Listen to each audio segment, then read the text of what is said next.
A large number of the jokes in most of our popular magazines where they print cartoons have to do with father as a clown, whereas mom has to handle the real problems of the family and is therefore the realist in the picture. Dad is a clown. Why?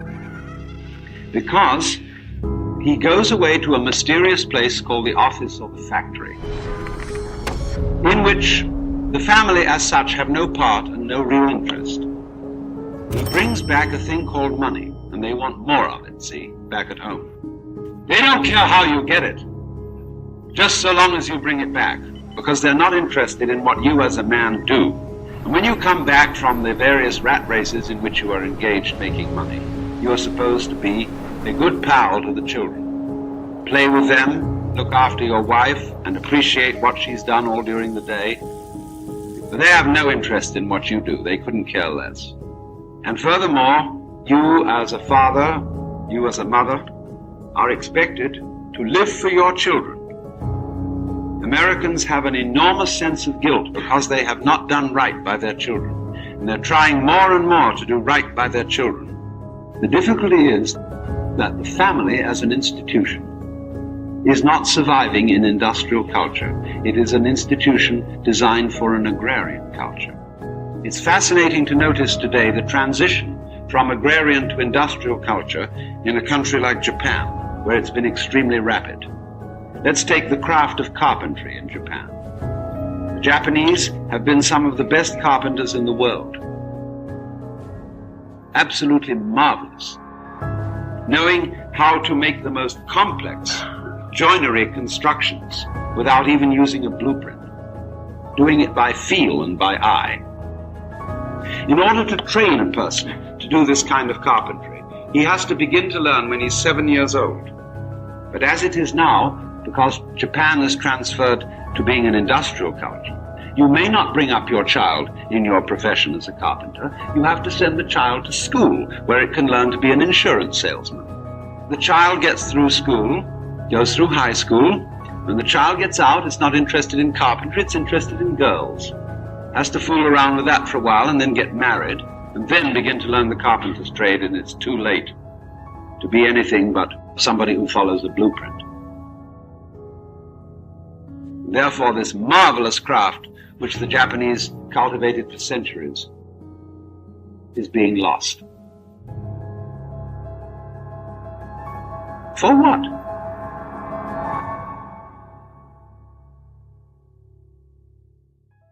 The man in the family has to go away and earn a living that has absolutely no relation to his living relationship with his wife and his children.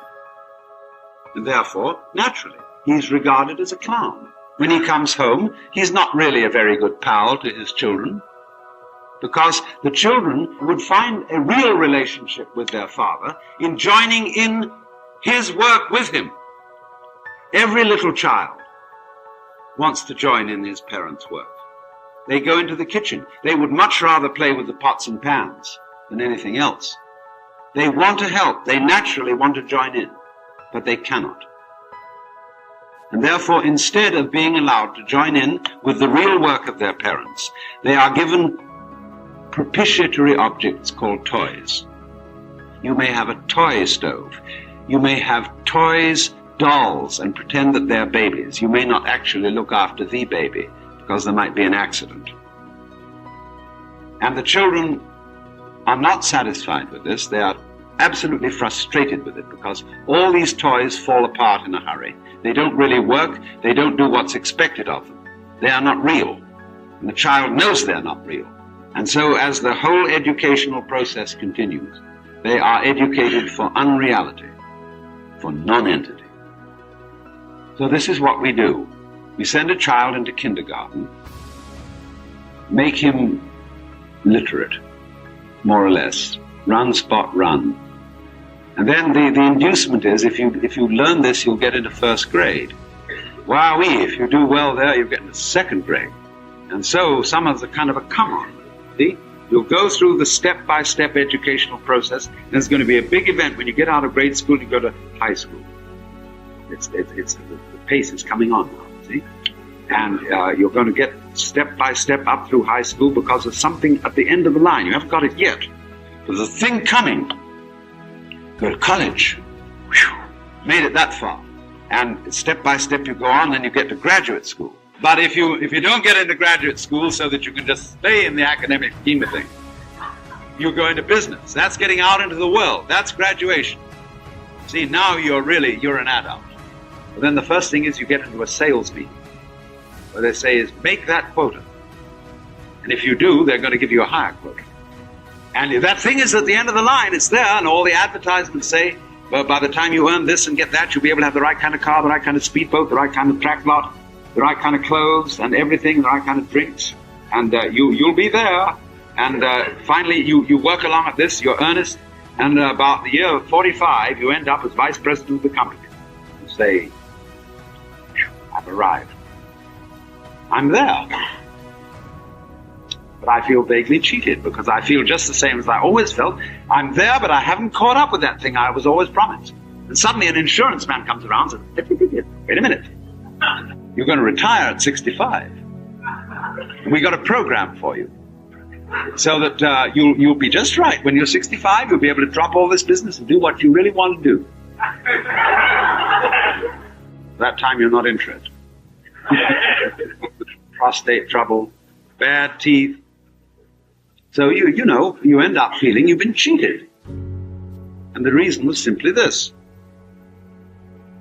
that education was regarded as a process of preparation for something which never happened, never is going to happen. But you were always getting prepared for life. A real education is an entirely different thing. And education, in the real sense, is not preparation for life. It is actually living. It is the child participating in adult concerns and doing it now, and realizing that the point of the process in which the child is engaged is not to prepare the child for the future, but to enjoy doing the thing today.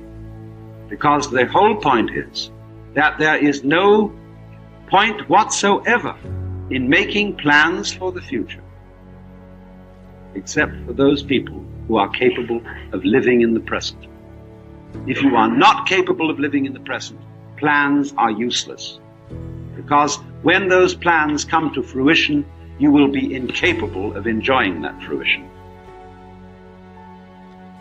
But it seems to me that the absolute point of any educational system that has any worth whatsoever is the progressive allowing of children to participate in activities that adults consider real and important. And that should begin very early. Supposing you are making money in a factory, producing something worthless and trashy, but it pays. And you justify this on the grounds that it will give you money to bring up your children to do something better than you are doing. You are fooling yourself. Because your child will copy you. And if you exist simply to bring up your children for something better than you have, then your children will do nothing but exist to bring up their children to do something better than they have. And they'll always be frustrated. If, on the other hand, you are doing something in life, you have a vocation, a work which you're doing, which you are really interested in and which you thoroughly enjoy. And it's this that you live for, and not for your children. Then your children will catch your enthusiasm. And they, in turn, will find something that they can live for and be really interested in, and in turn, their children will become interested in it. You should not live for the good of your children.